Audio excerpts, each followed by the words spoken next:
అందరికీ నమస్కారం. శ్రీనివాస్ చెప్పే కథలకు మీ అందరికీ స్వాగతం. ఇప్పుడు మనం వినబోయే కథ వలివేటి నాగచంద్రావతి గారు రచించినటువంటి స్వయంకృతం అనే కథ. ఈ కథ 1972లో ప్రచురితమైంది. ఆ చిన్న డాబా ముందుకొచ్చి రిక్షా ఆగింది. డాబా ఇంటికి ఆనుకొని ఉన్న పెంకుటింటి కిటికీలోంచి 3 జతల కళ్ళు రెప్ప వాల్చక అతి కుతూహలంగా అటువైపే చూశాయి. ముందుగా రిక్షా దిగిన రవి శ్రీదేవికి చెయ్యి అందించాడు. సిగ్గుపడుతూ రవి కళ్ళల్లోకి చూసి అలవోకగా చెయ్యి అందుకుని రిక్షా దిగింది శ్రీదేవి. భర్త చేతిని అలాగే అదిమి పట్టుకుని నడవాలనుకున్న శ్రీదేవి కిటికీ వెనకాల చేరి అదే పనిగా తమనే పరికిస్తున్నటువంటి ఆ కళ్ళ తాలూకా ఆకారాలను గమనించి చటక్కన రవి చేతిని వదిలేసి బిడియ పడుతూ భుజం మీదకి చెంగులు హక్కుంది. రవి గేటు తలుపు తీసుకుని చకచక డాబా ఇంటిని సమీపించాడు. తాళం తీసి తలుపులు బార్లా తెరిచాడు. ఆమె ఒక్కడుగు పక్కకు వేసి క్రీగంట భార్యనే చూస్తూ కళ్ళతోనే సంజ్ఞ చేశాడు. ముద్దరాల్లాగా భర్తను అనుసరించి వచ్చిన శ్రీదేవి కుడికాలు ముందుకు వేసి గృహప్రవేశం చేసింది. ఇక దృష్టి ఆనినంత మేరలో చూపులకి ఇంకా ఆహారం దొరకదని రూఢి అయ్యాక కిటికీ ముందు నుంచి వెనక్కి మళ్ళిన వరాలమ్మ కొత్త బెచ్చగాళ్ళలా ఉన్నారు అన్నది స్వగతంలాగా. ఇంతోటి రంభ మరి ఎక్కడా దొరకదన్నట్టు ఆ పీచు జుట్టు పెళ్ళాన్ని చూసుకుని ఏం మురిసిపోతున్నాడో చెయ్యట్టుకు మరీ దించాలి కావోను ఆ వగలాడిని అన్నది భాగ్యం ఎద్దేవగా. ఆ అమ్మాయి కళ్ళల్లో అసూయ కొట్టొచ్చినట్టు అగుపడుతోంది. భాగ్యానికి తనకంటే అందంగా ఉన్న ఏ ఆడపిల్లని చూసినా జలసీయే. అది కప్పిపుచ్చి వాళ్ళ అందచందాలలో లేని లోపాలు ఎంచుతూ అతి చులకనగా తీసేసి మాట్లాడి తనను తాను మబ్బి పెట్టుకుంటూ ఉంటుంది. వరాలమ్మ పెద్ద కూతురు భాగ్యం, రెండో కూతురు రత్నం.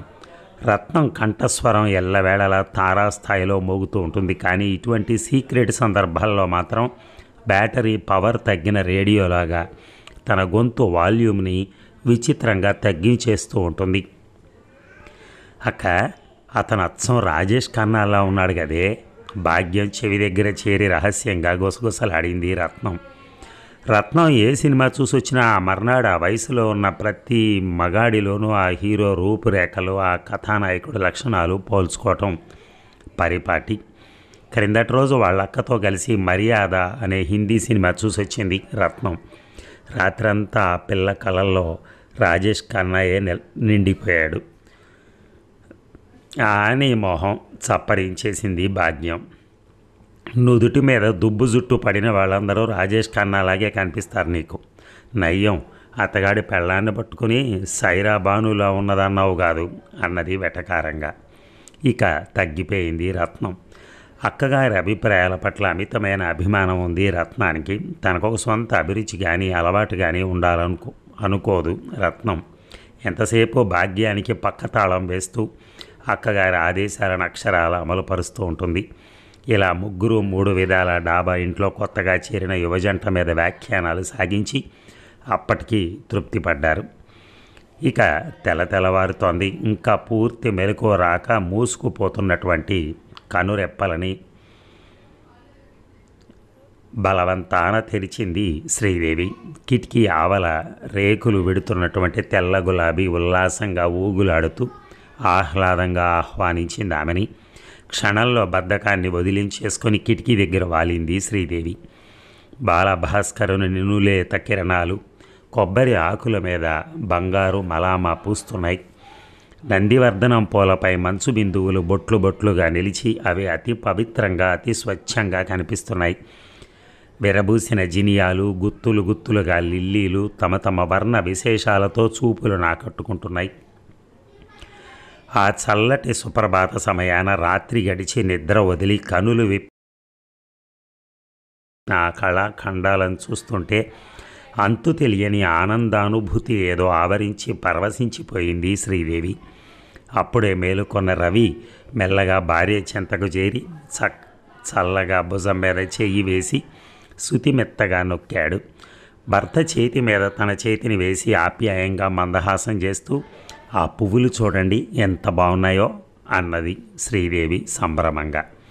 పగడాల రంగులో ఉన్న శ్రీదేవి పెదవులను, నిర్మలంగా మెరిసే ఆమె కళ్ళల్లోని అమాయకతను తన్మయత్వంగా చూస్తూ అన్నాడు రవి మెత్తగా. నాకు తెల్ల గులాబీలంటే బోలెడిష్టం, మరి మీకో అంది శ్రీదేవి గోముగా. నాకు తెల్ల గులాబీలంటే వాటిని ముడుచుకున్న నీ నల్లని జడ ఇష్టం, మురిపెంగ అని శ్రీదేవి భుజాల చుట్టూ చేతులు బిగించబోతున్న రవి ఎవరో అడ్డగించినట్టుగా తటాలను ఆగాడు. సందేహంగా తల తిప్పి కిటికీ వైపు చూసింది శ్రీదేవి. వాలుగా ఒక దొంగచూపు విసిరి ఏమీ ఎరగనట్టు జారుకుంటున్న రత్నం ఒక వెకిలి నవ్వు నవ్వింది. ఏమిటి మేళం అని చిరాకుపడి కిటికీ కట్టెను నిండుగా లాగబోతూ కెవ్వున కేక పెట్టి సుడిగాలిలా బయటికి పరిగెత్తింది శ్రీదేవి. అప్పటికే చిటారు కొమ్మనున్న తెల్ల గులాబీని ఆకులతో సహా కోసేసింది భాగ్యం. లిల్లీలను జినియాలను టపటపా మొరటగా తింపేస్తోంది. కొంప మునిగినట్టు తల్లడిల్లిపోతూ పరిగెత్తుకొచ్చిన శ్రీదేవి వంక వింతగాను నిర్లక్ష్యంగాను చూశారు ఆ అక్కా చెల్లెళ్ళు. గడియ క్రితం సర్వాభరణ సుందరిలాగా అలంకరించుకున్న నవమోహనాంగిలాగా కనిపించిన ఆ పెరడు ఇప్పుడు రాజలాంఛనాలు కోల్పోయిన మహారాజుల దిగులుగా బోసిగా వెలవెలాపోతోంది. ఏడుపొచ్చినంత పనైంది శ్రీదేవికి. వారిద్దరి మీద వల్లమాలిన కోపం ముంచెత్తుకొచ్చింది. కానీ తన వయసు వారు, పొరుగువారు, అంతకుమించి కొత్తవారు అయిన ఆ కన్నెలతో దూకుడుగా వ్యవహరించడం తగిన పనిగా అనిపించలేదు. అదీగాక శ్రీదేవి 2 పదులు నిండని లేబ్రాయపు పడుచు. తొలిసారిగా నిన్ననే గృహిణీత్వపు హోదాలో ఆ ఇంటిని మెట్టిన కోమలాంగి. నాది అని అనుకోగలిగి ఈ పదవిలో తన స్వాధికారపు హద్దులేవో, ఎంతవరకు చలాయించవచ్చో కూడదో అనే మీమాంస తేలలేదు ఒక పట్టాన. అందువల్ల కూడా కొంత జంకు గొంకు కలిగాయి. అంచేత తన ఆగ్రహాన్ని చాలా వరకు తమాయించుకుంది. అయితే పూర్తి కోపాన్ని ఆపుకోవటం, తనని కానట్టు పట్టించుకోకుండా ఉండిపోవటం కూడా ఆమెకు తలకు మించినదే అయింది. ఎవరిని అడిగి కోసారా పువ్వులు? అయ్యయ్యో, ఒక్క పువ్వు కూడా లేకుండా తెంపేశారు కదా. కంఠంలో సాధ్యమైనంత కరుకు తగ్గించి బాధగా అంది శ్రీదేవి. భాగ్యం నుదురు చిట్లించింది. ఎవరిని అడగాలి? ఈ మొక్కలన్నీ మావే ధిక్కారంగా అంది భాగ్యం. స్వల్పంగా కూడా బెరుకు లేదా పిల్లలో. మీవా? అదెలాగా? మా ఇంటి ముందున్న స్థలంలో ఉన్నాయి కదా ఇవి అని తో శ్రీదేవి కళ్ళు పెద్దవయ్యాయి. ఈ మారు రత్నం సమాధానం చెప్పింది. ఇంతకుముందు ఇంట్లో ఉండి వెళ్ళిన తహసీల్దార్ గారి భార్య పెట్టింది మొక్కల్ని. వాళ్ళు వెళ్ళిపోతూ మాకు అప్పగించిపోయారు వీటిని. అధికారం మా హస్తగతం అయి ఉండగా మధ్య నీ ప్రమేయం ఏమిటన్నట్టుగా మొహం పెట్టి ఎంతకీ తునక్క ఇబ్బంది పెడుతున్న 100 వరహాల గుత్తిని గట్టిగా పట్టుకుని కసిగా మెలిపెట్టసాగింది రత్నం. నిస్త్రాణ పడిపోయింది. శ్రీదేవి కళ్లకు విందులు చేస్తున్న ఈ సుందర సుకుమార సుమాలన్నీ మరొకరి సుత్తని తెలిసేసరికి నవనాడుల్లోకి నీరసం పాకిపోయింది. ఇప్పుడు ఆమెకు వాళ్ళిద్దరూ పువ్వులు కోసుకుంటున్న సాటి ఆడపిల్లలాగా కాక పీకలు నులుముతున్న కటిక వాళ్ళలాగా కనిపించారు. మొగ్గలతో సైతం కోసుకుని నీతో మాకేమిటన్నట్టుగా తిరస్కారంగా శ్రీదేవి వైపు ఒక చూపు విసిరి విజయగర్వంతో నడిచిపోతోంది భాగ్యం. ఆ అమ్మాయి చేతిలో లేత నీలం రంగు ప్లాస్టిక్ పువ్వుల బుట్ట ఊగులాడుతోంది. ఆ బుట్టలో రంగురంగుల పువ్వుల మధ్య చెలికత్తెల నడుమ వెలిగిపోయే చిన్నారి రాకుమారిలాగా తెల్ల గులాబీ నన్నే చూడమన్నట్టుగా మిడిసి పడుతోంది. నిట్టూర్చింది శ్రీదేవి. స్నానం చేశాక తెల్ల జరీ చీర కట్టుకుని తెల్ల గులాబీ పెట్టుకుని కాఫీ గ్లాస్ పట్టుకుని భర్త దగ్గరికి వెళ్ళి, అబ్బా గులాబీ చుట్టూ ఎన్ని మధురోహలు కల్పించుకుంది తను. పోని దేవరింపే అయినా అభిమానం చంపుకున్న ఆ ఒక్క గులాబీ పువ్వు ఇవ్వమని అడుగుదామని పెదవుల దాకా వచ్చిన వాక్యాన్నే దిగమింగి ఊరుకుంది. కట్టె విరిచినట్టున్న వారి మాటలు, చూపులు, సందివ్వకుండా ఉన్న వారి వైఖరి గమనించి తన ప్రయత్నం విరమించి వెనక్కి తిరిగింది శ్రీదేవి. పెట్టి పోషించిన దానిలో ఎలా గదమాయించి అడుగుతుందో. ఎలాగైతేనే డాబా ఇంట్లో దిగామని గర్వం అని వెళ్ళిపోతూ భాగ్యం చేసిన విమర్శ చురుక్కున తగిలింది శ్రీదేవికి. అలా ఆదిలోనే అపశృతిగా మొదలైంది శ్రీదేవికి పొరుగువారి పరిచయం. ఇక కష్టానికైనా సుఖానికైనా ముందు ఆసరా పడేవాళ్ళు ఇరుగు పొరుగులేనమ్మా. ఆ తర్వాత ఆదుకునేవారే బంధువులు, చుట్టుపక్కల వారితో సఖ్యతగా ఉండు తల్లి అని కాపురానికి పంపిస్తూ బామ్మ చెప్పిన హితవు పదే పదే తలపుకొచ్చి, ముందు మాట జారి నేనే తప్పు చేశానేమో, ఇక ఏమంటో వాళ్ళని నన్ను పలకరించబోతారు అనుకుంటూ ఆ తర్వాత తెగ మదన పడింది శ్రీదేవి. కానీ ఆ సాయంత్రమే భాగ్యం తండ్రి వెంకటరామయ్య, తల్లి వరాలమ్మ నూతనంగా దిగిన దంపతులను పరామర్శించడానికి వచ్చేసి శ్రీదేవి పడుతున్న కాస్త బెంగ తొలగించారు. దిగులు తీరి తేలికపడ్డ మనసుతో శ్రీదేవి వినయంగా వారిని ఆహ్వానించి మర్యాద చేసింది. ఆ భార్యాభర్తలు వచ్చిన కొద్దిసేపటికే భాగ్యం, రత్నం కూడా వచ్చారు. వారి రాక మాత్రం శ్రీదేవికి విస్మయాన్ని కలిగించింది. కానీ అది బయట పెట్టక వారిని కూడా సంతోషంగా రండి అంటూ పిలిచింది. ముందు గదిలో వెంకటరామయ్య గారు రవిని మాటల్లోకి దించారు. పడగదికి ముందున్న సావిట్లో ఆడవాళ్లు సమావేశమయ్యారు. వరాలమ్మ మంచి మాట నేర్పరి, అంతేకాదు అతి తెలివితేటలు చూపించే మనిషి. ఎంతసేపు తన మాటల చమత్కారంతో ఎదుటి వాళ్ల గుట్టుమట్లు లాగుతుందే తప్ప తమలో గుట్టు ఒక పట్టాన బయటపెట్టదు. శ్రీదేవి BA దాకా చదువుకుందని, రవికి 2 డిగ్రీలు, గెజిటెడ్ ఆఫీసర్ ర్యాంకింగ్కి ఒక మెట్టు మాత్రమే దిగువనున్న మంచి ఉద్యోగం కలవాడని, సంవత్సరానికి 10,000 ఐవేజ్ వచ్చే స్థిరాస్తి ఉన్నవాడని, హాలీవుడ్ నటుడు వంటి అంగసౌష్ఠవం, ఖరీదైన నదులకుండే అన్ని అర్హతలు ఉన్నదని రవి శ్రీదేవి యొక్క గుణగణాలు, అందచందాలు, చదువు సంధ్యలే కట్న కానుకలుగా భావించి ఆమెను అర్ధాంగిగా స్వీకరించాడన్న సమాచారం కూర్చున్న అరగంటలో సేకరించి అదృష్టవంతురాలవి అనబోయి మానుకుంది వరాలమ్మ. తన పిల్లల్ని తప్ప ఇతరులను మెచ్చుకునే అలవాటు తప్పిపోయింది ఆమెకి. తన కూతుళ్ళకి ఇలాగే ఎప్పుడో ఒక సుముహూర్తాన ఏ మిలియనీరో వెతుక్కుంటూ వచ్చేసి ఎగరేసుకుపోతాడని గాఢమైన నమ్మకం ఆమెకి. దాందే ఉందిలే, ఈ కాలం కుర్రాళ్ళు కంటికి నదరుగా ఆడపిల్ల కనపడాలే కానీ తెగ ఎగబడిపోతున్నారు. మా అమ్మాయికి ఇలాగే లక్షాధికారుల సంబంధాలు ఎన్నో, కానీ కట్నం అక్కర్లేదంటూ వచ్చాయి. నీ అదృష్టముఖ లెక్కలోదా అన్నట్టుగా చేతులు తిప్పుతూ కొట్టి పారేసింది వరాలమ్మ. మరికనే చేసేయలేకపోయారా? అందం అట్టే లేకపోయినా అలంకరణ అధికంగా ఉన్న భాగ్యం కేసి అమాయకంగా చూస్తూ అంది శ్రీదేవి. ఏది మొన్ననే 16 వెళ్ళి 17 ఏడొచ్చింది. ఇంత పసిపిల్లను అప్పుడే సంసార జంజాటలు ఇరికించడమా అని చెప్పని ఆలోచిస్తున్నారు వాళ్ళ నాన్న. ఇది సరే, పెళ్ళి వద్దు ఇంకా చదువుకుంటానని ఒకటే మోత. వచ్చిన సంబంధాలు వచ్చినట్టే వెనక్కి పోతున్నాయి.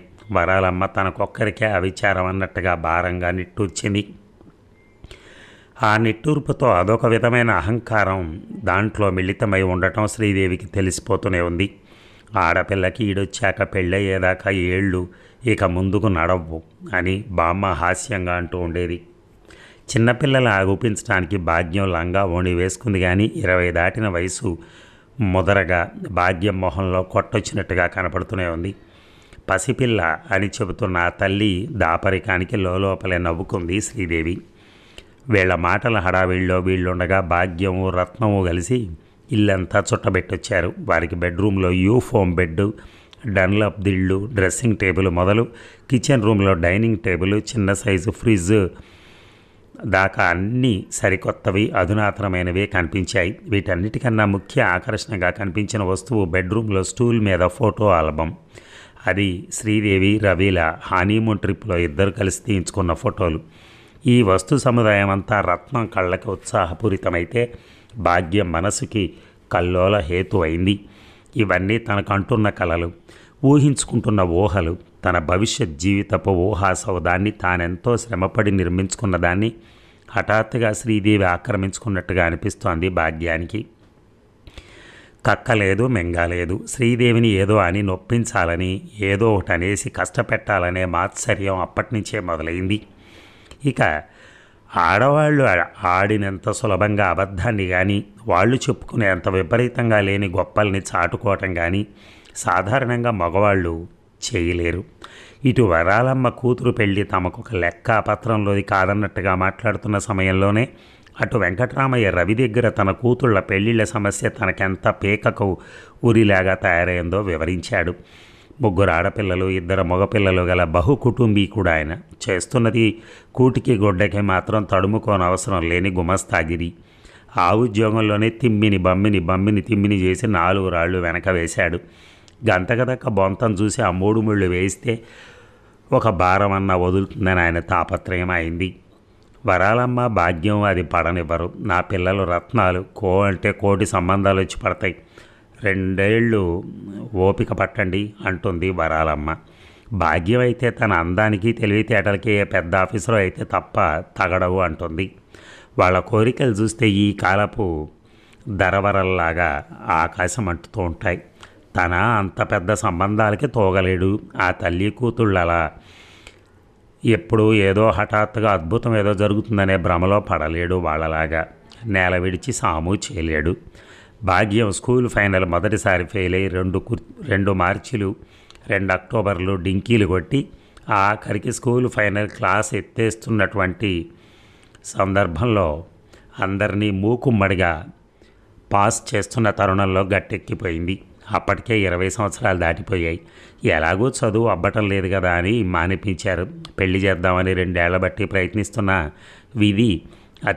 వీరి అత్యాశల మూలాన్ని ఒక్క సంబంధం కూడా వనగూడటం లేదు.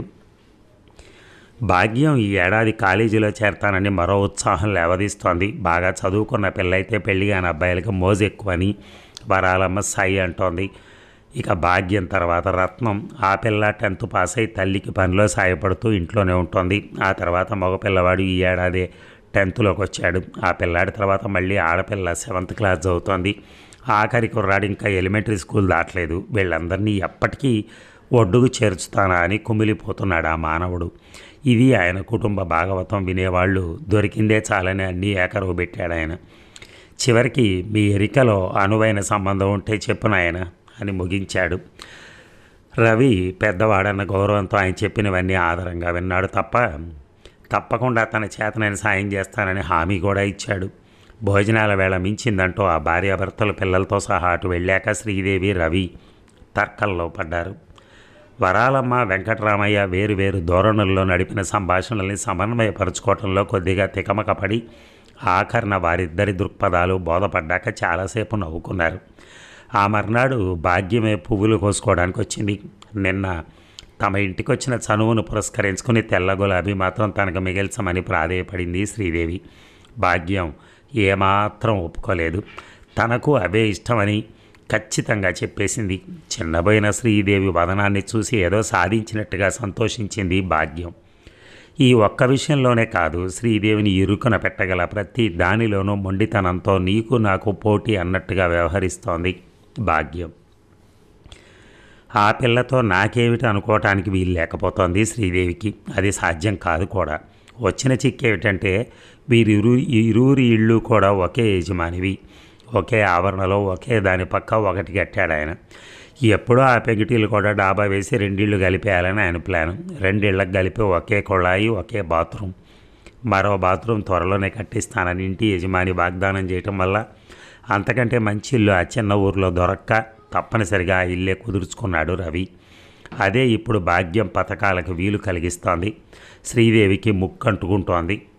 తెల్లవారనివ్వదు, కుళాయి దగ్గర ప్రత్యక్షమైపోతుంది. బిందె వెనక బిందె నింపుతూ శ్రీదేవిని కానీ వారి పని మనిషిని కానీ చెంబుడు నీళ్లు పట్టుకొనివ్వదు. ఇదేమిటంటే ఎప్పటి నుంచో ఉంటున్న వాళ్ళం, ముందు మాది వంతు అంటుంది. అసలు అలా అడిగినాడు మరీ రెచ్చిపోయి పంతం కొద్దీ బిందెత్తికెళ్ళి తూములో బరబసి మళ్ళీ బిందెట్టుకొచ్చేది కూడా. అనుభవం లేని శ్రీదేవి ఆ బిందె పక్కకు నెట్టి తను పట్టుకోలేదు. గట్టిగా గొంతెత్తి గద్దించలేదు. పైగా అలా చేయటం అలగా జనం చేసే పని అనుకుంటుంది. ఇక ఇంట్లో నీళ్ల చుక్కంటూ లేకపోయిన క్షణాన శ్రీదేవి ఓపిక హరాయించకపోతున్న సమయాన వరాలమ్మాయి దయతలిచి బయటకొచ్చి, పోనీలే అమ్మాయి, ఒక బిందె పట్టుకోనివ్వు అంటుంది ఉదారంగా, ఎంతో ఉపకారం చేస్తున్న దానిలాగా. కుళాయి యుద్ధం ముగిశాక బాత్రూమ్ దగ్గర సమరం మొదలు. శ్రీదేవికి పొద్దున్నే స్నానం చేసి పూజ చేసుకోవడం అలవాటు. ఈ పనులు ఉదయం 7 గంటల లోపల తెముల్చుకుని కాఫీ తాగేయాలి, లేకుంటే తలనొప్పి వచ్చేస్తుంది. అదొక శాపం ఆమెకి.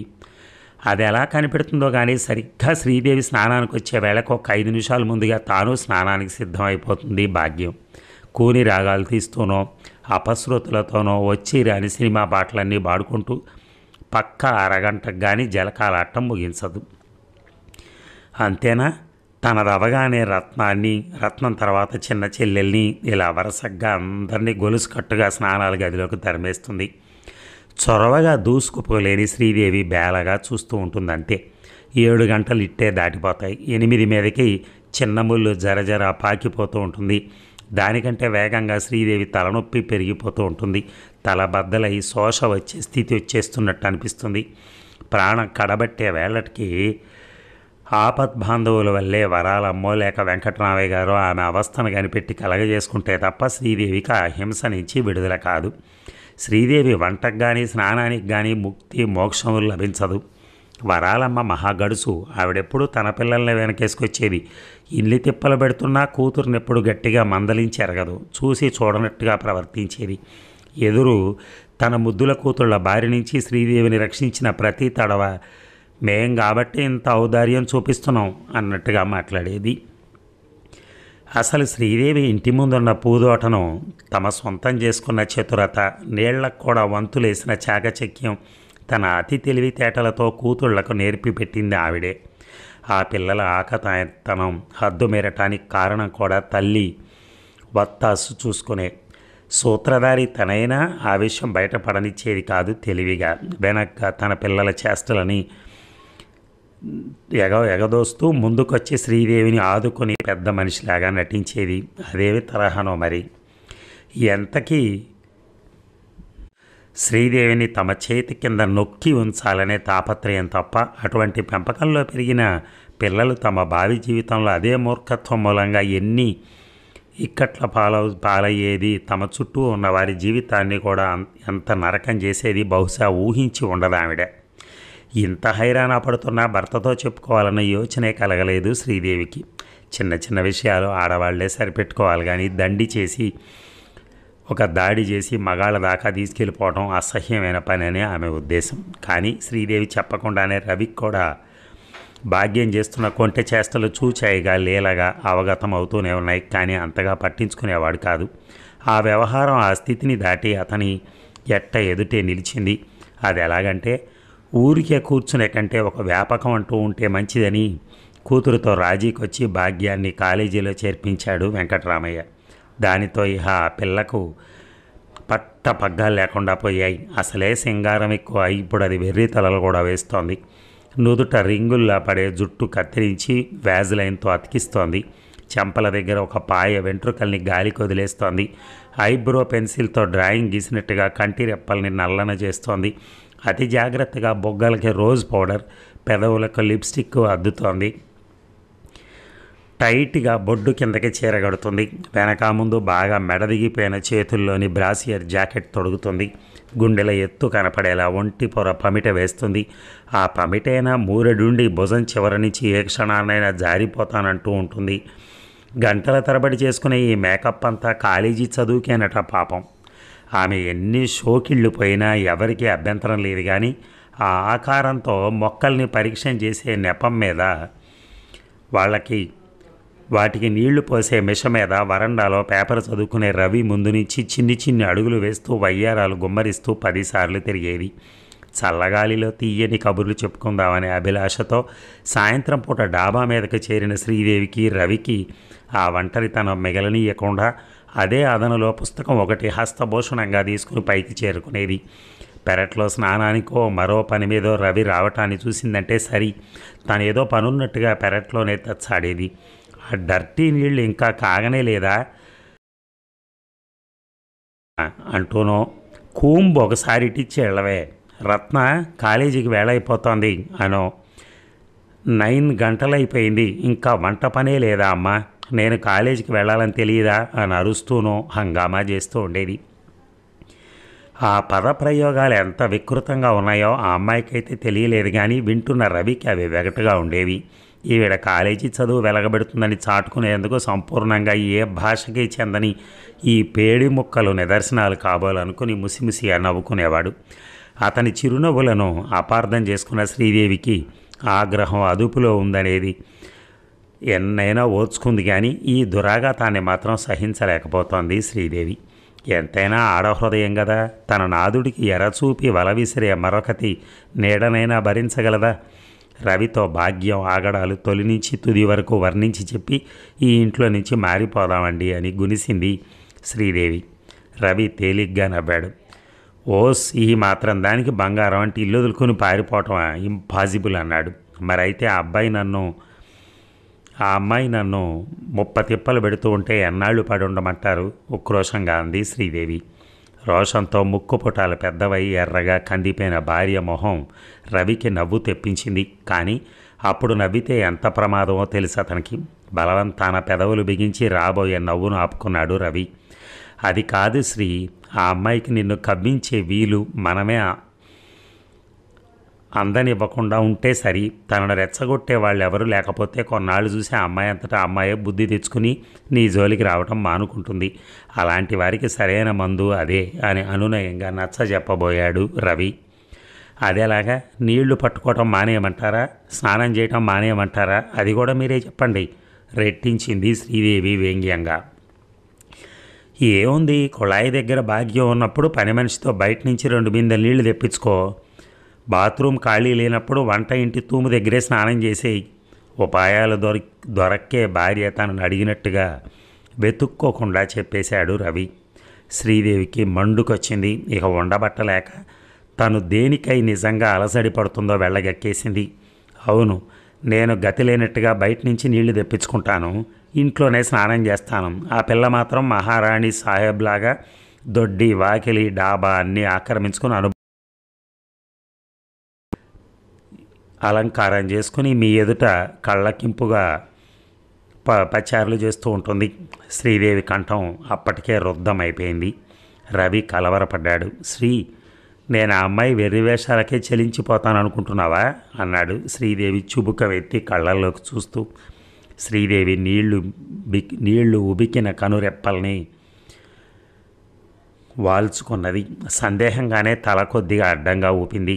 లేదు, కానీ బురదగొడ్డుకి విషం లేదని తెలిసినా పామన్న బెదురులో దూరంగా పోమా, నా భయం నాది అన్నది గాద్గదికంగా. భర్త నిజాయితీని శంకించడం లేదు శ్రీదేవి, కానీ ఆ పాపిష్టి పిల్ల భాగ్యం తన కాపురానికే నీళ్లు తోడాలని చూస్తోంది. ఏం చేయటం? ఎంత నిగ్రహవంతుడైనా వనిత తానంత తావలచి వచ్చిన ముక్కు మూసుకుని తపస్సు చేసుకునే మహర్షులంతటి వాళ్లే కాలు జారి తప్పటడుగులు వేశారని కావ్యాలు చెప్తున్నాయే. ఉప్పు పులుపు తింటున్న తన భర్త అనగా ఎంత ఈయనేం ప్రవరాఖ్యుడా, అపర శ్రీరామచంద్రుడా? శ్రీదేవి సంశయాన్ని మబ్బుగమ్మినట్టున్న ఆమె మొహంలోనే చదువుకున్నాడు రవి. జాలిగా నిట్టూర్చి, నా నైతిక విలువలు మీద నీకింత అవిశ్వాసం ఉందని ఇప్పుడే తెలుసుకున్నాను శ్రీ. మనస్సు దృఢంగా ఉండాలి, కానీ ఇంతకు మించిన వన్నెల విసిన కర్రల్ని ఇంటా బయట చాలామందినే చూశాను నేను. సరే, ఈ వాద వివాదాలు మనకెందుకు, మరో ఇల్లు త్వరలోనే చూసుకుందాంలే అన్నాడు గంభీరంగా. కంగారు పడింది శ్రీదేవి. కుశ్శంకులకు లోనైన తన మనస్సును అతడు పసిగట్టాడు. అబ్బే, మీ మీద నాకు నమ్మకం లేక కాదు అంటూనే గబగబలాడుతూ ఏదో సర్దుకోబోయింది. రవి ఆమె ఆందోళన అర్థం చేసుకున్నాడు. నిన్నగాక మొన్న తన జీవితంలో అడుగుపెట్టిన ఆమెకు తన గుణాన్ని అంచనా వేయగల వ్యవధి ఏది? ఈ ఊహతో శ్రీదేవి పట్ల అతనికి ఆర్ద్రత కలిగింది. ఆమెనిక మాట్లాడనివ్వలేదు రవి. దగ్గరగా హత్తుకుని ప్రేమగా తలనిమిరాడు. పిచ్చి శ్రీ, ఎన్ని రంగులేస్తే మాత్రం కాకి చీలక అవుతుందా? గోరింక దాని జత కడుతుందా? ఈ ముచ్చి బంగారాలన్నీ నా స్వర్ణ ప్రతిమ, నా శ్రీ కాలి గోటికి కూడా సాటి రావని నాకు తెలియదు అంటూ బొజ్జగించాడు. ముందు ఎలాగైనా మారని ఆ గడియలో మాత్రం శ్రీదేవి మనసులో ఉన్న అనుమానాలన్నీ పటాపంచలైపోయాయి. మనిషిలోని క్రూరత్వాన్ని, దానవతను పెంపొందింపజేసే ఏ లక్షణాన్నా సరే అసహించుకోకూడదు. దానికి బదులు ఆ వ్యక్తి అంత నీచత్వానికి ఎందుకు ఒడిగడుతుందని సానుభూతిగా ఆలోచించాలి. సాధ్యమైతే దాని నివారణోపాయాలు వెతకాలి. ఇది రవి యొక్క సిద్ధాంతం. భాగ్యం ప్రవర్తన గురించి రవి నిశ్చితంగా ఆలోచించాడు. భాగ్యం శ్రీదేవి ఎడల చూపిస్తున్న అక్కసుకు కారణం ఈర్ష. ఆ విషయం బట్టబయలుగా తెలిసిపోతూనే ఉంది. ఇక వివాహితుడని తెలిసి తనపై బరిసించే శృంగార వీక్షణాలకేమిటి అర్థం? ఏవో వల్లమాలిన బాధ్యతలు నెత్తి మీద పడితే తప్ప తన వరుణు గురించి పసిడి కలలుగానే కన్నె వయసులో ఉంది భాగ్యం. కాకపోతే ఆ స్వప్నాల బరువు సగటు బరువు కంటే మరింత అధికంగా ఉంది అంతే.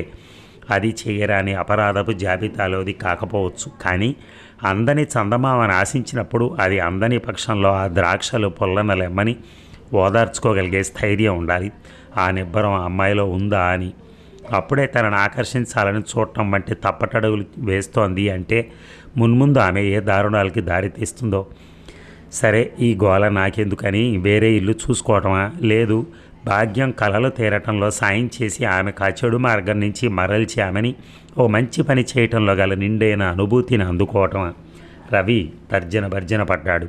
మొదటిది సులభమే అయినా వెంకట్రామయ్య గారితో సాన్నిహిత్యం పెరిగే కొద్దీ ఆయన మంచితనాన్ని, కుటుంబపు చికాకుల్లో ఆయన పడే అవస్థ అర్థమై రెండో దానికే ప్రయత్నించి చూడాలని నిశ్చయించుకున్నాడు రవి. అలా చేయటం వల్ల భాగ్యం ఏదో ఒకనాడు గతంలో తనెంత ఆకతాయితనంగా ప్రవర్తించేదో తలుచుకుని తప్పకుండా పశ్చాత్తాపడుతుందని అభిప్రాయపడ్డాడు అతను. ఇక చంద్రశేఖరం రవి ఆప్తమిత్రుల్లో ఒకడు. ఇద్దరు ఒకేసారి డిగ్రీలు తీసుకున్న కాలం మాత్రం అతన్ని ఈ మధ్యలో కటాక్షించింది. బొంబాయిలో కంపెనీలో ఉన్నతోద్యోగి అయ్యాడు. ఇప్పుడు పొంగల్కి ఇంటికి వెళుతూనో దారిలో మజిలీగానో మీ ఇంట్లో మకాన్ చేస్తానని ఉత్తరం రాశాడు అతను. స్నేహితుని ఆగమన వార్త రవికి ఉత్సాహాన్ని, సంతోషాన్ని కలిగించింది. అతని మనసులో మరో ఆలోచన కూడా సరికొత్త నక్షత్రంలా తళుక్కుమంది. అప్పుడే శేఖరానికి ఇంకా వివాహం కాలేదు. చదువుకునే రోజుల్లో ఆదర్శాలు గట్రా అంటూ చర్చలు జరిపే సందర్భాల్లో తనలాగే వరకట్నాల మీద తీవ్ర నిరసన వెలిబుచ్చేవాడు శేఖరం. తాము చేపట్టే కన్య అందచందాలకు, చదువు సంధ్యలకి ప్రాముఖ్యం ఇవ్వాలని నిర్ణయించుకున్నారు అప్పట్లో ఇద్దరు. ఆ ఆశయాలు ఇంకా అతనిలో సడలిపోకుండా ఉన్నట్టయితే భాగ్యాన్ని చూసుకోమని సలహా ఇవ్వాలనుకున్నాడు రవి. శేఖరం మంచి అడగాడు, భాగ్యానికి తప్పక నచ్చుతాడంటంలో సందేహం లేదు. ఆస్తిపాస్తులు కూడా ఏమాత్రమో ఉన్నట్టే జ్ఞాపకం. ఆస్తి మాట ఎలా ఉన్నా శేఖరం చేస్తున్న ఉద్యోగం ఘనమైంది. జీపు, నౌకరు, బంగళా వంటి క్వార్టర్, ఇన్ని హంగులు, హోదా గల ఆఫీసర్ అతను. శేఖరం ఒప్పుకుంటే భాగ్యం జీవితం సుఖమయం అవుతుంది. భాగ్యాన్ని చూసి శేఖరం ఇష్టపడాలి కానీ కట్న కానుకల ప్రసక్తి లేకుండా అతన్ని ఒప్పించి అనిపించగలడు. తనకు ఆ ధీమా ఉంది. తనలో మిగిలిన ఈ ఉద్దేశాలను కార్యరూపం ధరిస్తే తప్ప ఎవరి దగ్గర బహిర్గతం చేయదలచలేదు రవి. ముందస్తుగా తొందరపడి వెంకటరామయ్య గారికి తెలియపరిస్తే పెళ్లి చూపులని అదని ఇదని ఆర్భాటం చేయక మానడు. ఆ తతంగానికి బోలెడు ఖర్చు, ప్రయాస అవుతాయి. తీరా చేసి శేఖరం కంటికి భాగ్యం ఆనకపోతే అనవసరంగా వారికి ఆశలు రేపి అంతలోనే తుంచినవాడవుతాడు. అంచేత వెంకటరామయ్య గారికి తెలియనివ్వలేదు. అసలే భాగ్యం అంటే నిప్పు మీద ఉప్పల్లే చిటపటలాడుతున్న శ్రీదేవి దగ్గర ఈ విషయం ఎత్తటం మరీ ప్రమాదం. తన ఆలోచనలకు అడ్డుపుల్లలు వేయటమే గాక ఆ అమ్మాయి వివాహ విషయంలో తనకింత శ్రద్ధ, ఆసక్తి ఏమిటని తన మీద అనుమానం మరికాస్త బలపడే అవకాశం కూడా ఉంది. శేఖరం రావాలి. అతను పెళ్లికి సుముఖంగా, కట్నానికి విముఖంగా ఉండాలి. పరోక్షంగా భాగ్యాన్ని అతనికి చూపించి అతని అంగీకారం పొందాలి. అప్పటిదాకా బయట పెట్టకపోవడమే ఉత్తమం అనుకున్నాడు రవి. అందువలన ఆ ఊహల్ని కేవలం తనలోనే గుప్తంగా ఉంచుకున్నాడు రవి. ఇక శేఖరం వచ్చేనాడు రవి ఆఫీస్కి సెలవు పెట్టాడు. భార్యాభర్తలు ఇరువురు స్టేషన్కి వెళ్ళి శేఖరాన్ని వెంటబెట్టుకుని వచ్చారు. ఇంటి ముందు ట్యాక్సీ ఆగిన శబ్దం వినగానే అలవాటు ప్రకారం కిటికీ దగ్గర చేరిపోయారు భాగ్యం, రత్నం. ట్యాక్సీ దిగి రుమాలతో మొహం అద్దుకుంటూ పరిసరాలను పరిశీలిస్తున్న శేఖరం వారిద్దరూ తననే గుచ్చి చూస్తూ ఉండటం గమనించి మొహమాటంగా తల తిప్పుకున్నాడు. స్నానాలు, భోజనాలు వగైరాలు పూర్తి చేసుకుని విశ్రమించాడు శేఖరం. సాయంత్రం ఏటి ఒడ్డుకు షికారుకి వెళ్ళారు మిత్రులిద్దరూ. వర్షాకాలంలో కొన్ని రోజులు మినహాయించి ఆ ఏటిలో ఎప్పుడూ నీళ్లుండవు. కానీ అరగజం లోతుగా ఇసుక తవ్వితే మండు వేసంగిలో కూడా తీయటి తేట నీళ్లు ఊరతాయి. అది ఆ ఏరి యొక్క విశేషం. ఏటికి మధ్యగా తెల్లని మెత్తని బంగారు రజను వంటి ఇసుక మేటలు వేసింది. అక్కడ దాకా వెళ్ళి రుమాళ్ళు పరిచి చతికిలబడ్డారిద్దరు. పిల్లగాలులు పసివాడి మృదుహస్త స్పర్శలాగా శరీరానికి హాయి గొలుపుతున్నాయి. ఒడ్డుని ఆనుకొనున్న కొబ్బరి జామ తోటల్లోంచి పలు రకాల పక్షులు కిలకిల రావాలు వివిధ మంత్రవాద్య సమ్మేళనాల్లో వినపడుతున్నాయి. కాసేపు తమ ఉద్యోగపు గొడవలు దేశ రాజకీయాలు పిచ్చాపాటిగా ముచ్చటించుకున్నాక తాను తలపెట్టిన కార్యానికి నాంది ప్రస్తావనగా రవి శేఖరాన్ని కదలేశాడు. నిరుద్యోగి అవతారం చాలించావు కదా, మరి బ్రహ్మచర్యానికి గుడ్ బై ఎప్పుడు చెప్తావు అంటూ.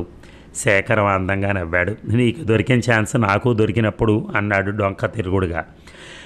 అంటే సగం అర్థమయ్యి నిర్ధారణకు అడిగాడు రవి. మా శ్రీదేవి చెల్లాయిలాగా చదువు చక్కదనం ఒకే చోట కూడుకున్నటువంటి అమ్మాయి దొరికేదాకా అని గుప్పెట్లో ఇసుక పారబోస్తూ అన్నాడు శేఖరం. దారిలోనే ఉన్నాడు కుర్రోడు అనుకున్నాడు రవి. రూపవతులకు విద్యావతులకు కొరతేం లేదు, ఎటొచ్చి పిల్లతో పాటు ముల్లె కూడా కావాలనుకోకపోతేనే సుమి అన్నాడు రవి వాలుగా శేఖరం ముఖ కవళికలను కనిపెడుతూ. ఒక చేతిలోని ఇసుకను మరో చేతిలో పోసుకుంటూ ఆటలాడుతున్న శేఖరం చటుక్కన ఆగి చురుక్కున రవి వైపు చూశాడు. అంతలోనే ఏదో పసిగట్టిన వాళ్ళ చిలిపిగా నవ్వేశాడు. ఏమిట్రా పరీక్ష చేస్తున్నట్టు నీ మాటలు నీ చూపులు, నీకు చెల్లెళ్ళున్నట్టు నాకు గుర్తులేదే, ఎవరి కోసం ఈ డొంక తిరుగుడు వ్యవహారం? కొంచెంగా కళ్ళెగరేశాడు శేఖరం. ఇక సూటిగా రంగంలోకి దిగాడు రవి. నాకు చెల్లెలే ఉంటే నా యావదాస్తి నీకు రాసిచ్చేనా నిన్ను నా బావగా చేసుకునేవాణి అని ముందు నాకు సరిగ్గా జవాబు చెప్పవాయి. లోగడ వరకట్నాల మీద నీకున్న అభిప్రాయాలు ఎంతవరకు నిలిచున్నాయి? నిలేసినట్టు అడిగాడు రవి. త్యాగధనుడివి నువ్వే అనుకుని పొంగిపోకు మరి, కొన్నాళ్ళు వేచి ఉంటే మాటలతో గాక చేతలే చూద్దు అని నవ్వుతూనే చురకలండించాడు శేఖరం. అవేమీ పట్టించుకోలేదు రవి. లైన్ క్లియర్ అయింది. ఇక భాగ్యం సంగతి చెప్పాలి, ఎలా మొదలెట్టడం అన్న ఆలోచనలో ఉన్నాడు అతను. రవి తటపటాయింపు చూసి శేఖరమే మళ్ళీ అన్నాడు నింపాదిగా. నీకు చెప్పకపోవటమే, ఇప్పుడు పండగ నెపంతో మా ఇంటికి వెళ్ళేది అమ్మాయిల వేట కోసమే. ఇప్పటికే ముదిరిపోయానని మా అమ్మ అభియోగం. ఒరే రవి, నీ దృష్టిలో ఎవరైనా ఉంటే నిస్సంకోచంగా చెప్పరా. కన్య మీద తప్ప కాసు మీద లేశమైన ఆశ లేదు నాకు, సరేనా అని హామీ ఇచ్చాడు శేఖరం. సగం బరువు తీరింది రవికి. తేలిగ్గా నెట్టూర్చి మరి చెప్పవే, మా ఇంటి పక్కింట్లో వెంకటరామయ్య గారని సబ్ కలెక్టర్ ఆఫీస్లో యూడీసీ వాళ్ళ అమ్మాయి ఉంది. చక్కగా ఉంటుంది, ఇంటర్ చదువుతోంది, పిల్లలు గలవాడాయన, పైసా ఇచ్చుకోలేడు, నీలాంటి ఔదార్యవంతుల కోసమే చూస్తున్నాడు. నాకు ఆయన మీద సానుభూతి ఉంది, గౌరవం ఉంది, ఆయనకి సాయం చేయాలన్న తపనుంది. అలాగని నిన్ను బలవంత పెట్టను. రేపు నీకు ఆ అమ్మాయిని పరోక్షంగానే చూపిస్తాను. నీకు నచ్చితే అది వాళ్ళ అదృష్టం అనుకుంటాను. ఒకవేళ నీకు నచ్చకపోయినా ఇబ్బంది లేదు, వాళ్ళకి నేను ప్రత్యక్షంగా ఆశలు కల్పించలేదు కాబట్టి నాకు అంత బాధ కలగదు. ఇదిరా సంగతి, ఏమంటావు? సవిస్తరంగా విప్పచెప్పి అతని సమాధానం కోసం ఎదురు చూశాడు రవి. శేఖరం అలాగే లెమ్మని సంతృప్తి పరిచాడు అతన్ని. తర్వాత వారి సంభాషణ మరోవైపుకి మరలిపోయింది. ఇక మరునాడు క్రమం తప్పకుండా పువ్వులు కోసుకుపోవడానికి వచ్చిన భాగ్యాన్ని శ్రీదేవిని అమర్చి శేఖరానికి చూపించాడు రవి. సహజంగానే ఫేమస్ అంటే మోజుపడే, ఫ్యాషన్ అంటే మోజుపడే శేఖరాన్ని సీతాకొకచిలుక మోస్తరు ఫుల్ మేకప్లో ఉన్న భాగ్యం సులభంగానే ఆకర్షించింది. ప్రసన్నంగా ఉన్న శేఖరం మొహంలో అతని పూర్ణ అంగీకారాన్ని చదువుకున్న రవికి ఆరాటం తగ్గి ఆనందం కలిగింది. పైకి వెల్లడించకపోయినా అతనికి మరో డిగ్రీ సంపాదించినంత సంబరంగా, అనుకోకుండా ప్రమోషన్ వచ్చినంత అపూర్వంగా ఉంది. ఇక వెంకటరామయ్య గారికి తెలియపరచడం, ఆయన కృతజ్ఞత అభినందనలు అందుకోవటమే తరువాయి. గాలిలో తేలిపోయే మహోత్సాహంతో ఉన్న రవి దగ్గరలో ఉన్న కొల్లేటి సరస్సుకి పిక్నిక్కి వెళదామని శ్రీదేవి కోరడంతో ఒప్పేసుకున్నాడు. రేపటి ప్రోగ్రాంకి ఈరోజు నుంచి హడావిడి పట్టం మొదలెట్టింది శ్రీదేవి. స్వీట్లు హాట్లు నిలువ ఉండేవి చేసి బాస్కెట్లు సర్దింది. చీరకి మ్యాచ్ అయ్యే బ్లౌజ్ ఏరి పెట్టుకుంది. సరదాగా జడ వేసుకోవాలని ఎప్పుడో కొని మూల పారేసిన ముడి పిన్నిలు వెతుకుతోంది. రవి మార్కెట్కి వెళ్ళేటప్పుడు పువ్వులు తెమ్మని ప్రత్యేకంగా నొక్కి చెప్పింది. పువ్వులు ఎందుకు చెల్లాయి, రేపు బోలెడు పువ్వులు మన వాకిట్లోనే పుస్తాయిగా. ముగ్ధలాగా ఓలె ముడుచుకుని ఉన్న గులాబీ మొగ్గల్ని చూసి అన్నాడు శేఖరం. తక్షణం శ్రీదేవికి భాగ్యం జ్ఞాపకం వచ్చింది. మొహం మొటమొటలాడిస్తూ ఇవి మావి అంటున్నట్టు అనిపించింది. భాగ్యాన్ని గురించి పరుషంగా ఏదో అనబోయింది కానీ అంతలోనే సభ్యత కాదని తమాయించుకుంది. బ్రతికిపోయామనుకుని తేలిగ్గా ఊపిరిదిలాడు రవి. ఆ రోజు సాయంత్రం మాలమ్మ వరాలమ్మ బిందెతో నీళ్లు అందిస్తూ ఉంటే భాగ్యం మొక్కలకు పోస్తోంది. డ్యూటీ పూర్తి చేసుకుని మరలిపోతున్న సూర్య భగవానుడిని చూస్తూ వరండాలో జడాల్లుకుంటోంది శ్రీదేవి. లోపల శేఖరము రవి 3 ముక్కలాట్లో మునిగిపోయి ఉన్నారు. మనస్సు మహా బలహీనమైంది. ఎన్ని ఎదురు దెబ్బలు తగిలినా ప్రలోభానికి అది లొంగిపోతూనే ఉంటుంది. కళ్ళ ముందు ఎరువు సొమ్ము లాంటి పూదోట ఊరిస్తోంది. గుబురుగా కొమ్మలతో నిండుగా మొగ్గలతో గుమ్మటంగా సీమంతపు పడతిలా ఉన్న గులాబీ మొక్కను చూసేసరికి మరోసారి రెపరెపలాడింది శ్రీదేవి హృదయం. జంకుతూనే వరాలమ్మను అర్థిస్తూ అడిగింది, పినిగారు, రేపు మేము పిక్నిక్కి వెళుతున్నాము. రేపు ఒక్కరోజు నాకు గులాబీ పూలు ఇవ్వరు అని దేవుడు దర్శనం ఇప్పించమని పూజారిని వేడుకునే భక్తురాలి మొరలాగా ఉంది ఆమె స్వరం. వరాలమ్మ ఏమనేదో కానీ ఆవిడకి ఆ ఎడమ ఇవ్వనేలేదు. భాగ్యం వెంటనే అందుకుంది. అయ్యో, మీకు రేపే కావాలా? మా మేడం గారికి రేపు తెచ్చిస్తానని ప్రామిస్ చేశానే, ఎలాగూ అన్నది గొప్ప సంకటంలో పడ్డట్టుగా మొహం పెట్టి. శ్రీదేవికి ఇంకా ఆశ చావలేదు. 2 అంటే 2 చాలండి, సిగ మీదకు సరిపోతాయి అంది బతిమాలుతూ. అబ్బే వీల్లేదండి, ఈసారి నిర్మోహమాటంగా చెప్పేసింది భాగ్యం. ముందు ఊహించింది అయినా శ్రీదేవి మనసు మళ్ళీ గాయపడింది. పెళ్ళుసు దురుసుగా తప్ప ఒక్కసారి తనతో సౌమ్యంగా మాట్లాడేది ఈ అమ్మాయి. మధ్యాహ్నం శ్రీదేవి తెచ్చి ఇచ్చినటువంటి గులాబ్జామ్ మోహన్ బాగుల రుచి ఇంకా మరపుకు రాలేదేమో ఏమో కానీ వరాలమ్మ కనికరించింది. ఎక్కడికో వెడతామంటుందిగా, పోని ఒకటి ఇవ్వవే అమ్మాయి అని కూతురికి సిఫారసు చేసి ఇస్తుందిలే అమ్మ అని స్థిరపరిచేసింది. మూతి ముడుచుకుని అయిష్టంగానే మూకొట్టింది భాగ్యం. తరించాను అనుకుంది శ్రీదేవి. ఇక మరురోజు కంగారంతా రవిది. త్వరగా తెముల్చుకుని సిద్ధమవ్వమని శ్రీదేవిని పదే పదే హెచ్చరిస్తున్నాడు. శ్రీదేవి తొక్కిసలాడుతోంది. సమయం చూసి పని మనిషి అగ్గొట్టింది. పంపు దగ్గర భాగ్యము, బాత్రూంలో రత్నము బైఠాయించి ఒక్క పని కానివట్ల. తనకి ఎంత తొందరపడి ప్రయోజనం ఏమిటి? అప్పటికీ నోరు తెచ్చి మేము బస్సు అందుకోవాలి, పని మనిషి రాలేదు అని నోరు తెరిచి అడగడం మొదలెట్టింది. 4 బిందులు పట్టుకొనిస్తే చాలు, ఎలాగో సర్దేసుకుంటాం అని అడిగింది కూడా. భాగ్యం ససేమిరా అవునందే, నేను ప్రైవేట్ క్లాస్కి వెళ్ళాలి, నేను నీళ్లు పట్టకుండా పోతే ఆనక అమ్మకి ఇబ్బంది అవుతుంది అన్నది మూతి బెడాయించి. శ్రీదేవికి కోపం ముంచుకొస్తోంది. మరొకప్పుడు అయితే భర్త ఉపదేశానుసారం సహనం చూపెట్టేదే, కానీ సమయం అలాంటిది కాదా, వేళ మించిపోతోంది అన్న ఆదుర్ద ఓ పక్క, ఏమీ చేయలేనని సహాయత్వం ఒక పక్క పెన వేసుకుని శ్రీదేవికి కంపరం ఎత్తిస్తున్నాయి. మింగేసేటట్టు భాగ్యాన్ని ఒకసారి చూసి చెరచెర ఇంట్లోకి నడిచింది శ్రీదేవి. ఓపెన్ వరండాలో పేపర్ చుట్టానికి వచ్చిన వెంకటరామయ్య గారితో మీకొక శుభవర్తమానం అందజేయాలి, రేపు తప్పకుండా వస్తారు కదా అంటున్నాడు రవి మందహాసం నుంచే మొహంతో ఉత్సాహంగా. కట్ట తెంచుకున్న ప్రవాహం వల్లే విసురుగా వచ్చిన భార్యను చూసి ఆశ్చర్యంగా మాటలు మార్చాడు రవి. నూనె రాసి వేలు ముడివేసిన జుట్టు, పైకి దోపిన చీర కుచ్చిళ్ళు, వంటింటి రణరంగంలోంచి తప్పించుకున్నట్టున్న శ్రీదేవి ఆకారాన్ని చూస్తూ ఇంకా అలాగే ఉన్నావే, 8 అయిపోతాను తెలుసా, ఇలా అయితే వెళ్ళేదే ఇక మనం అన్నాడు విసుగ్గా. ఉద్రేకంలో విచక్షణ వివేకం కూడా నశిస్తాయేమో. వెంకటరామయ్య గారు ఉన్నారైనా సరే వెనకాళ్ళ శ్రీదేవి. ఆహా, వెళ్ళేటట్టే ఉంది, సర్దుకుపోవాలని నాకు నీతులు బోధిస్తారు కదా, ఆ మొక్క వెళ్ళి ఆ భాగ్యానికి రత్నానికి చెప్పండి చూద్దాం. గంటలు బ్రతిమలాడుతున్న గోడకు చెప్పుకున్న వంత అయింది నా పని, నా గోడు. పైగా ఇంట్లోకి వస్తే ఇంకా కాలేదా అని మీ దబాయింపు ఒకట మళ్ళీ వడగళ్ళు కురిపించేసింది శ్రీదేవి. తబ్బిబ్బయ్యాడు రవి. ఎదురుగా సాక్షాత్తు ఆ పిల్లల తండ్రి ఉన్నాడు. ఆయన ఏమనుకుంటాడు? ఎన్నడూ లేనిది శ్రీదేవి అంటే ఇంత మూర్ఖంగా ప్రవర్తిస్తోంది. మరో భయం కూడా ఉంది అతనికి. షేవ్ చేయించుకోవడానికి బయటికి వెళ్ళిన శేఖరం ఏ క్షణానైనా ఊడిపడచ్చు. అతనికి కానీ భాగ్యం మీద రేగే ఈ దుమారం చెవిన పడితే కలవరపడ్డాడు రవి. వెంకటరామయ్య గారు ముందు తెల్లబోయాడు. తర్వాత కూతుళ్ళ మొండి పట్టుదలకు నొచ్చుకున్నాడు. మరీ భాగ్యానికి పెంకితనం బలిసిపోతోందమ్మా, అదంతా వాళ్ళు అమ్మిస్తున్న అలుసు, దాని అడుగుజాడలోనే మిగతా పిల్లలు చేరిపోతున్నారు అని నిట్టూర్చి, పదమ్మా నేను చెప్తాను, నీళ్లు పట్టుకుందు కానీ అన్నాడు ఆయన లేస్తూ. ఆవేశం దిగజారి శాంతించింది శ్రీదేవి. అంతటితో ఆ రాద్ధాంతం సద్దుమడిగినందుకు రవి కూడా తెప్పరిల్లాడు. శ్రీదేవి ఎదుటే తనను కోపట్టమే కాకుండా స్వయంగా నిలబడి మరీ నీళ్లు ఇప్పిస్తున్నందుకు భాగ్యానికి తల వంపులు అయిపోయింది. లోపల ఈ పరాభవంతో కొతకొతలు అడిపోయింది.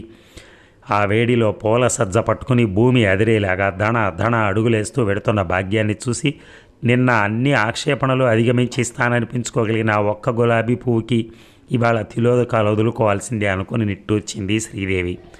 అప్పుడే వచ్చిన శేఖరం స్నానానికి నీళ్లు తోడి బాత్రూంలో పెట్టి ఆశ పీడించగా త్వరగా వాకిట్లోకి వచ్చి నిల్చుంది శ్రీదేవి.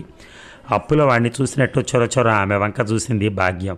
ఎంత చదువుకుంటేనే, ఎంత సంపద ఉంటేనే లేకి బుద్ధులు పోకపోయాక బిగ్గరగానే సణిగింది భాగ్యం.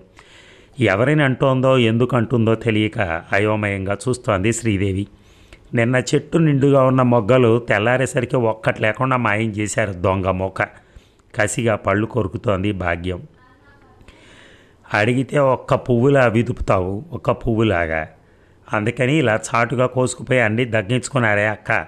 భాగ్యం బగబగా మండే మంట అయితే రత్నం ఎప్పుడో ఆ అగ్నిలో అభిషేకించే ఆజ్యం. పువ్వులు లేవా రత్నం, ఏవయ్యాయి విస్మయంగా అడిగింది శ్రీదేవి. అదేమో మరి మీ ఇంటి ముందున్న మొక్కలు ఊరేమయ్యాయో, మరి పూలు ఏమైపోయాయో కూడా మీరే చెప్పాలి. ఆ నిష్ఠూరంలో నేరం తన మీదే మోపటం స్పష్టంగా అర్థమైంది శ్రీదేవికి. నొసలు చిట్లించి అనాలనుకున్నదేదో సూటిగా అనేరాదు. అయితే నేను కోసానంటారు ఆ పువ్వుల్ని, అంది కాస్త కరుగ్గానే. ఉన్నమాట అంటే ఉలికెక్కువంట. రాత్రిళ్ళు గేటుకు తాళం వేస్తాం, పరాయి వాళ్ళు ఎవరో ఎటు పెరట్లోకి అడుగుపెట్టే ఆస్కారం లేదు. మా పూలు మేము చాటుగా కోసుకోవాల్సిన అగత్యం లేదు కదా. మరి ఎవరా కక్కుర్తి పనిచేశారో మీరే చెప్పండి. కల్లో కూడా భావించినటువంటి ఒక నీచతనం శ్రీదేవికి అంటగట్టి ఆమెలో కల్లోలం లేవదీసిన భాగ్యం చెల్లెలతో సహా నిష్క్రమించింది. నిశ్చేష్టురాలై నిలబడిపోయింది శ్రీదేవి. విషపు కాటు తిన్న మోస్తరు అణువణువున ఆమె శరీరం వేదనకు లోనైంది. ఆ బాధలో ఆమె సహజ శాంత స్వభావం మరుగున పడిపోయింది. సర్రున వెనక్కి తిరిగి భర్త దగ్గరకు వచ్చింది. రవి ఈ గడబెడంతా మొదటి నుంచి వింటూనే ఉన్నాడు. పాపం అతని స్థితి అడకత్తెరలో నలిగే పోకలా ఉంది. సముద్రంలో వాయుగుండాల్లో ఒకటి తర్వాత ఒకటి పుట్టుకొస్తున్న ఈ తగాయిదాలు చూస్తుంటే మతిపోతోంది అతనికి. వాకిట్లో జరిగే జగడం మీద చెవుల్ని, బాత్రూంలో స్నానం చేస్తున్న శేఖరం మీద కళ్ళను లగ్నం చేసి ఉన్నాడు అతను. సరిగ్గా శేఖరం బాత్రూంలోంచి ఊడిపడే వేళకి శ్రీదేవి ముక్కుపుటాలు కళ్ళు విరుపు చేసుకుని ఆవేశం వంటిని ఆకులా వణికిస్తూ ఉంటే కంఠం రుద్ధమైపోగా ఈ కొంపలో ఒక్క క్షణం ఉండను. ఇల్లు మారుస్తారా లేకపోతే మా ఇంటికి బొమ్మంటారా నన్ను అని రవిని నిగ్గదీసి అడుగుతోంది. ఇంతలోనే శేఖరం రావటాన్ని చూసి తాత్కాలికంగా ఉద్రేకం అణుచుకుంది. ఎంత మోటబారినా, ఎంత రాటుదేలినా ఇంకా అతిథుల ముందు కూడా తన నోటి సత్తువ, భాష, పటిమ ప్రదర్శించుకునే అంత అదమంగా అటువంటి స్థితికి దిగజారలేదు ఆమె. భార్య నిగ్రహ శక్తికి రవి కూడా లోపలే జోహార్లు అర్పించాడు. శేఖరం ఈ గొడవలు గమనించినట్టే లేదు. ఒకవేళ గమనించిన ఆలు మొగల నడుమ అద్దం మీద ఆవగింజలా దొర్లిపోయే చిలిపి కయ్యమనుకుని ఉండొచ్చు. ఇక ఎలాగైతేనే సమయానికే బస్సు అందుకున్నారు ముగ్గురు. అనుకున్నంత అపురూపంగా లేదు కొల్లేటి సరస్సు. సాధారణంగా అగుపించే నీటి కొంగలు తప్పించి ఎక్కడెక్కడి నుంచో వలస వచ్చి వాలాయని విడ్డూరంగా చెప్పుకునే దేశాల పక్షిగణాలు లేనేలేవు అక్కడ. బహుశా సీజన్ కాకపోవటం వల్ల కావచ్చు. కొల్లేటి నిండా దట్టంగా తొంగ మాత్రం ఉంది. నాటు బోటులో పడవ షికారు చేసి పెద్దింటమ్మని దర్శించుకున్నారు. ఎండ నడినెత్తిన మాడుస్తోంది. హుషారు హరించి నీరసం ఆవరించింది ముగ్గురిని. పెద్ద చెట్టు ఒకటి చూసుకుని దాని నీడలో జంపకాన అపరిచి విశ్రాంతి తీసుకున్నారు. చెట్టు బోధి కానుకొని కూర్చుని రుమాలతో విసురుకుంటూ చెమట ఆర్చుకుంటున్నాడు రవి. బూట్లు, సాక్సులు విప్పి కొంత బరువు నుంచి విముక్తుడయ్యే ప్రయత్నంలో ఉన్నాడు శేఖరం. వాటర్ బ్యాగ్లో నీళ్లు గ్లాసుల్లో పోసి చక్కెర, నిమ్మరసం చేర్చి షర్బత్ తయారు చేస్తోంది శ్రీదేవి. శ్రీదేవి వదనం అతి నిర్లిప్తంగా ఉంది. పొద్దుడి సంఘటన తాలూకా గాంభీర్యం ఆమెను ఇంకా విడవలేదు. పైగా ఆశించినంతగా వినోదం లభ్యం కాకనో లేదు, ఆమె ఆంతర్యం ఆనందానికి అభిముఖంగా లేకపోవడం వలనో ఈ ప్రయాణం ఆమెకు నిరుత్సాహం కలిగించింది. ఉదాసీనంగా ఉన్న భార్యను చూసి నిశ్శబ్దాన్ని చీలుస్తూ కొన్నిటిని గురించి మనం అతిశయోక్తులతో వింటాం. వాటికి మన శక్తి అనుసారం అలంకారాలు జోడించి గొప్పగా ఊహించుకుంటాం. అవి వాటి నిజస్వరూపాలతో సాక్షాత్కరించినప్పుడు మన ఊహామూర్తులకు పూర్తి వ్యతిరేకంగా ఉన్న వాటిని చూసి స్తబ్దులమైపోతాం. దీనికి గట్టి తార్కాణం ఈ కొల్లేటి సరస్సే. దీని గురించి ఎన్ని విశేషాలో విన్నాను నేను. చూస్తే దానిలో సహస్రాంశమైనా కనిపించడం లేదన్నాడు రవి. కరెక్ట్. నీ వాదనతో మేము ఏకగ్రీవంగా ఏకీభవిస్తున్నాం. నేను కనిపెట్టిన మరో నగ్న సత్యాన్ని కూడా వినుమరి. అందాలు చిందే నాట్యమయూరిని చూసి అది రమ్యగీతాన్ని కూడా ఆలపించగలదని ఊహించడం ఎంత పొరపాటో. బాహ్య రూపాన్ని చూసి అంతరాకృతిని అంచనా వేయటం, ఎండమావిలో నీరు లభిస్తుందని ఆశపడటం వంటిది అని అనుభవం అయింది నాకు. గతుక్కుమన్నాడు రవి. శ్రీదేవికి అయితే మొహం జేవురించింది. బేష్, ఎవరిని రీసెర్చ్ చేసి తెలుసుకున్నావు ఈ పచ్చి నిజాన్ని? తెచ్చిపెట్టుకున్న నవ్వుతో ప్రశ్నించాడు రవి.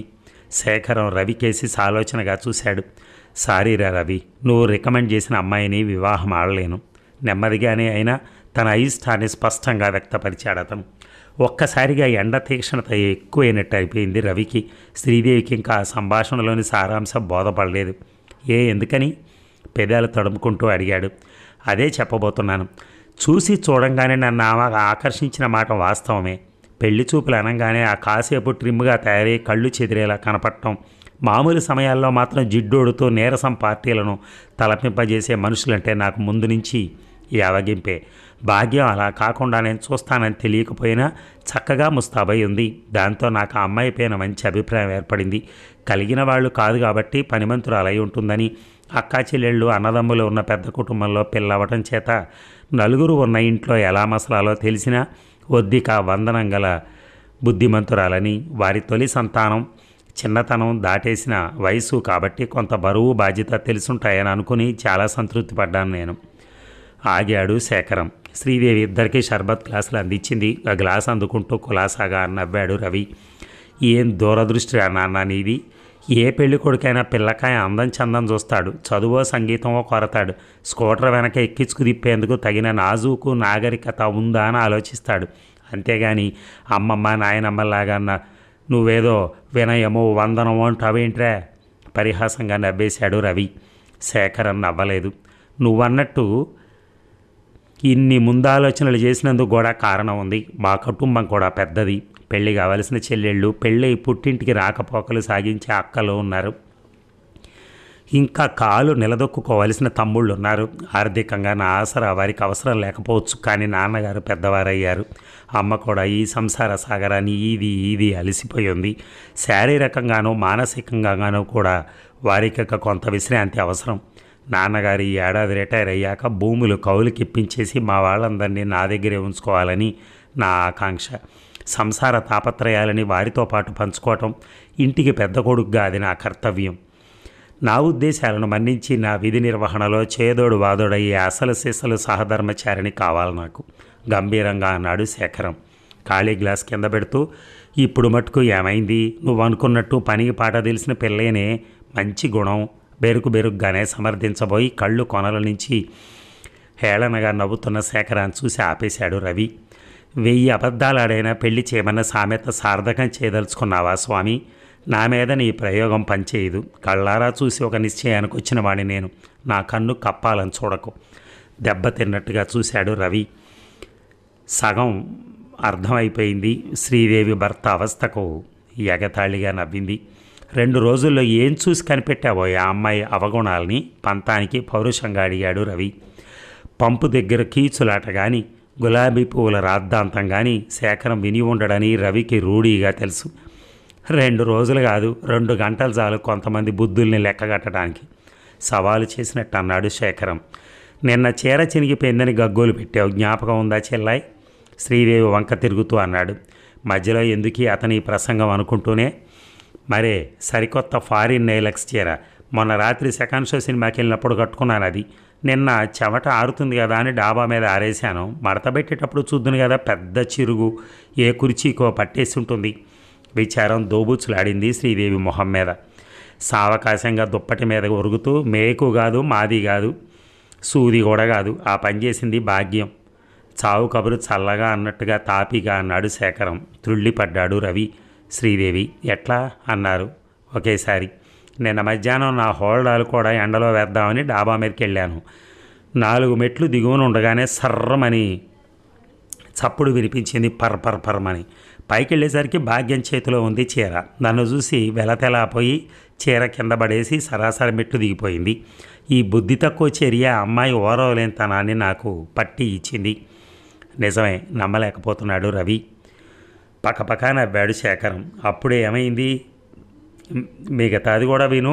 ఆ అమ్మాయి సకల దుర్గుణాభిరామ అనటానికి నిదర్శనంగా మరో ఉదాహరణ ఇస్తాను. ఈ ప్రయాణం సందట్లో మునిగి చెల్లాయి పువ్వుల సంగతే మర్చిపోయింది. కానీ ఇవాళ చెట్టు నిండా పూసాయి గులాబీలు. భాగ్యం చీకటితో వచ్చి దొంగతనంగా అవన్నీ కోసుకుపోయింది తెలుసా. నోరు ఆవలించేసింది శ్రీదేవి. నిర్వాకుడయ్యాడు రవి. దొంగతనంగా అని కరాఖండిగా ఎందుకు చెప్తున్నానంటే నాకు తెల్లవారుతూ ఉండగానే బెడ్ కాఫీ తాగే అలవాటు ఉంది. ఆ వేళకు మెలకు వచ్చింది. మీరు ఇంకా నిద్రలోనే ఉన్నారు. సరే, మిమ్మల్ని లేపటం ఇష్టం లేక సిగరెట్ అన్నా కాల్చుకుందామని వరండాలోకి వచ్చాను. నేను బయటికి రావడం చూసి భాగ్యం పువ్వులు కోస్తున్నదల్లా చటుక్కున మల్లె పొదన చాటును నక్కింది. ఆమెను చిక్కున పెట్టడం ఇష్టం లేక నేనే లోపలికి తప్పుకున్నాను. విస్తుపోయి వింటున్నారిద్దరు. తనకు లేదనే అక్కసుతో పరాయి వాళ్ల చీరను చింపిన మనిషి నా అక్క చెల్లెళ్లను తల్లిదండ్రులను ఆదరిస్తుందని ఎలా నమ్మను? పువ్వుల వంటి అతి చిన్న కోరిక కూడా లొంగి దొంగతనం చేయటానికే సాహసించిన అమ్మాయి నా ఇంటికి గౌరవం తెచ్చేలా ప్రవర్తిస్తుందని ఎలా సరిపెట్టుకోను? లాభం లేదురా రవి, తెలిసి గోతిలోకి దిగలేను నిశ్చలంగా స్థిరంగా అన్నాడు శేఖరం. ఆ మొక్కలు వాళ్ళవేనని వాళ్ళ పువ్వులు వాళ్ళు కోసుకున్నారని చెబుదామని పెదేళ్ల దాకా వచ్చిన మాటలను ఉపసంహరించుకున్నాడు రవి. భాగ్యాన్ని సమర్థించడం కోసం ఉన్న సంగతి చెప్తే వాళ్ళ మొక్కలు ఎలా అయ్యాయి? వాళ్ళవే అయితే అంత చాటుమాటుగా కోసుకోవాల్సిన కర్మేమిటి? ఈ ప్రశ్నలన్నీ వెనకే తలెత్తుతాయి. వాటన్నిటికీ సమాధానాలు చెప్పుకుంటూ పోతే సూది కోసం సోదిగిపోతే అన్నట్టు తను దాయాలనుకుంటున్న ఆ పిల్ల గుణాలన్నీ బయట పడనే పడతాయి అని రవి మౌనంగా ఉండిపోయాడు. పిడికిలు విప్పినట్టు శేఖరం రహస్యం భేదించేసరికి శ్రీదేవికి మబ్బు తొలగినట్టయింది. ఒక పువ్వు ఇవ్వాల్సి వస్తుందని భాగ్యం ఎంత కూడని పనికి పూనుకున్నది అని ఆశ్చర్యపోయింది. కోసుకున్న చాలక దొంగతనం శ్రీదేవి మీదకి నెట్టిందని తెలిస్తే ఇంకెంత అసహించుకుంటాడో. అసలు ఆ అమ్మాయికున్న వికారాలన్నీ వివరిస్తే ఇక తనని మిత్రద్రోహిగా జమ కడతాడు కూడా అని రవి పశ్చాత్తాపడ్డాడు. ఓడిపోయినట్టు మొహం వేలాడేసిన భర్తను చూసి మీకు ఈ శాస్తి జరగవలసింది అన్నట్టుగా మొహం పెట్టింది శ్రీదేవి. ఇక ఆ రాత్రి జనతాకే శేఖరం వెళ్ళిపోయాడు. మర్నాడు రవి చేతిలోంచి పేపర్ అందిపుచ్చుకుంటూ నిన్నేదో శుభవార్త చెప్తానంటే ఆశగా నాంచాడు వెంకటరామయ్య. అబ్బే మరేం లేదులేండి, మేము ఈ ఇల్లు మారేస్తున్నాం, ఆ సంగతి చెప్దామని ఎటో చూస్తూ అన్నాడు రవి. వాళ్ళు ఇల్లు మారటం తనకెలాగో శుభవార్త అవుతుందో అర్థం కాక బుర్ర తణువుకుంటూ వెళ్ళిపోయాడు పాపం వెంకటరామయ్య. చూసారా, కొత్తగా పెళ్ళైన తర్వాత వాళ్ళకు ఉన్నటువంటి ఆ ఎక్స్పీరియన్స్ ఎలా ఉందో, ఆ పిల్ల ఎంత బాధపడిందో శ్రీదేవి. ఎదురంటే అమ్మాయి ఎలా చేస్తోందో అవన్నీ ఆ పిల్లవాడు కనుక్కోగలిగాడు వచ్చినవాడు. ఎందుకంటే ఆయన పెళ్లి చేసుకోవాలనుకున్నాడు కాబట్టి ఆమె గుణగణాలని పరిశీలించాడు. వీళ్ళు అంతగా పరిశీలించలేకపోయారు. ఎందుకంటే వీళ్ళు కూడా కొత్తగా పెళ్ళి వచ్చిన వాళ్ళు. వీళ్ళకుండే బాధలు వీళ్ళకుంటాయి. సో ఇదండి కథ. Thank you.